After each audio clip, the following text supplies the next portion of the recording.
Assalamualaikum warahmatullahi wabarakatuh. Alhamdulillahi rabbil alamin. Wabihi nasta'inu ala umurid dunya waddin. Ashhadu an la ilaha illallah wa ashhadu anna muhammadan abduhu wa rasuluh. Allahumma salli ala sayyidina Muhammad wa ala alihi wa sahbihi ajma'in. Amma ba'd. Ma'asyiral muslimin muslimat, pendengar suara Selebes yang insya Allah dimuliakan dan dirahmati oleh Allah Subhanahu wa Ta'ala. Pada kesempatan ini saya akan menguraikan tentang tanda-tanda besar datangnya hari kiamat. Maksudnya, tanda-tanda besar ini maksudnya adalah bahwa hari kiamat itu sudah sangat dekat datangnya. Pendengar yang saya muliakan, menurut informasi dari Al-Quran dan Al-Hadis, maka kita dapat simpulkan ada beberapa tanda besar hari kiamat. Tanda yang pertama adalah terbitnya matahari dari barat. Maksudnya, kalau selama ini kita lihat matahari terbit dari timur, maka menjelang hari kiamat, maka matahari terbit dari barat. Rasulullah SAW bersabda, hari kiamat tak akan terjadi sampai matahari benar-benar terbit dari barat. Manusia pada saat itu melihatnya, maka mereka pun langsung beriman. Tetapi sangat disayangkan, iman pada saat itu tidak bermanfaat lagi bagi mereka. Mereka tidak beriman sebelumnya, sehingga berbuat kebaikan pada saat itu tidak ada lagi manfaatnya. Bahasa kita, terlambat mako. Kenapa kau tidak beriman dulu? Kenapa sekarang baru kau beriman? Sekarang sudah tidak laku lagi imanmu. Inilah tanda pertama, terbitnya matahari dari barat. Yang kedua, munculnya kabut. Allah Subhanahu wa Ta'ala dalam surah Ad-Duhan ayat 10 menegaskan, maka tunggulah hari ketika langit membawa kabut yang nyata. Maksud kabut pada ayat ini adalah sesuatu yang muncul sebelum atau menjelang kiamat. Sesuatu itu berupa gumpalan tebal yang memenuhi ruang antara langit dan bumi. Kabut itu menyesakkan dada orang-orang kafir sehingga mati dalam kesesakan, hingga mereka seakan tercekik, seakan tertimpa demam dahsyat, mati dalam kesusahan. Sedang orang muslim pada saat itu meninggal dalam keadaan tenang-tenang saja. Menurut Nabi, hal ini berlangsung selama 40 hari.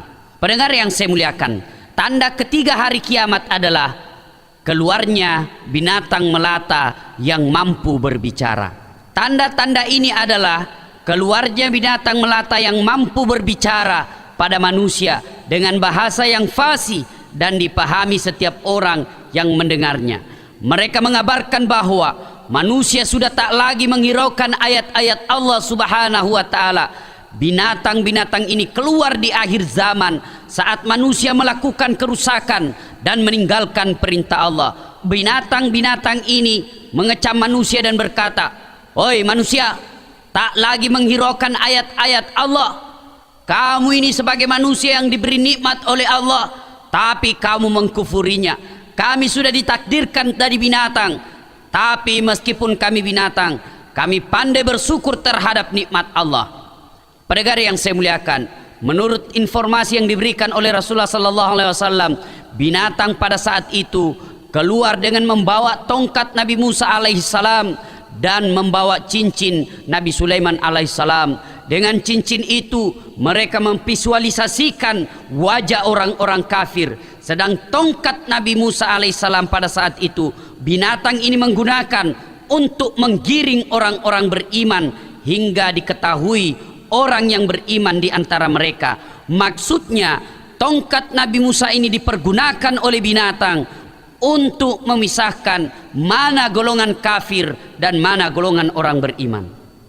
Pendengar yang saya muliakan, tanda keempat datangnya hari kiamat adalah munculnya Dajjal. Dajjal ini juga dikenal dengan sebutan si mata satu, sebab sebelah kirinya tak berfungsi. Kerusuhan yang disebabkannya termasuk paling dahsyat, yang menimpa manusia pada hari itu. Pendengar yang saya muliakan, akhir masa dunia ini nanti akan ditandai dengan munculnya Dajjal yang mengaku sebagai nabi dan pada akhirnya mengaku sebagai Tuhan.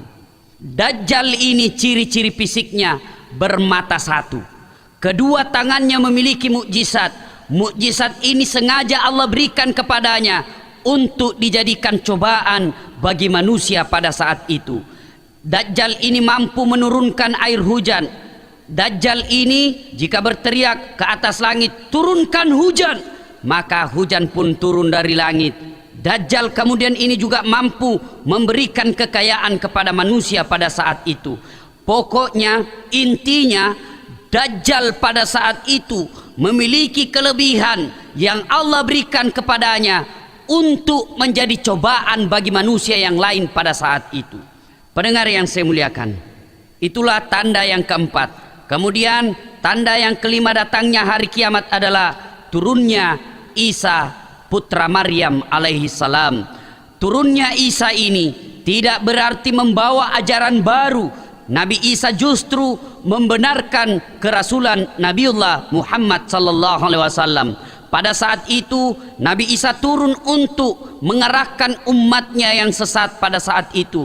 Nabi Isa menegaskan kepada umatnya pada saat itu, kenapa kau menyembah aku? Kenapa kau mempertuhankan aku? Padahal telah ada nabi yang datang setelah aku. Nabi Muhammad sallallahu alaihi wasallam, dialah nabi penghulu para rasul dan menyempurnakan agama yang saya bawa pada saat itu.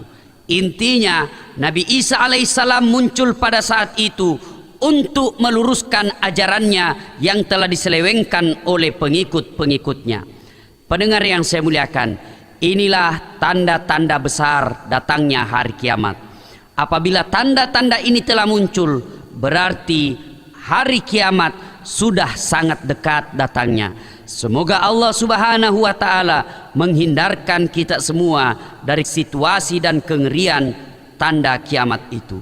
Demikian, semoga ada manfaatnya. Saya Dasat Latif untuk pendengar Suara Selebes FM Makassar. Assalamualaikum warahmatullahi wabarakatuh.